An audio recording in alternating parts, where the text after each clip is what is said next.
బంధులు చేసేస్తే తెలంగాణలో సామాన్యుడు ఎంత బాధపడిపోతారు ఆలోచించారా మీరు? తెలంగాణ సామాన్యుడి గురించి ఇవాళ యాదకొచ్చిందా మీకు? 60 ఏళ్ళ నుంచి లేని సామాన్యుడు అయినా కానీ మాకు బాధ లేని కొత్త కాదు సారు. అయినా కానీ మాకు లేని బాధ మీకేంటి?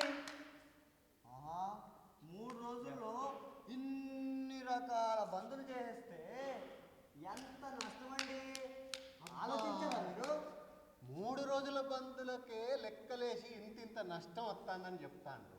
మరి 60 ఏళ్ళ కాంచి లాభాలు ఎన్ని వచ్చినాయి? గా లాభాల నుంచి ఎంత ఖర్చు చేసిండ్రు? గండ్ల నుంచి తెలంగాణ వాటా ఎంత ఖర్చు చేసింది అంటే ఏ నాయకుడన్నా ఏ ఆఫీసర్ అన్నా ఎవ్వరన్నా చెప్పిండ్రా?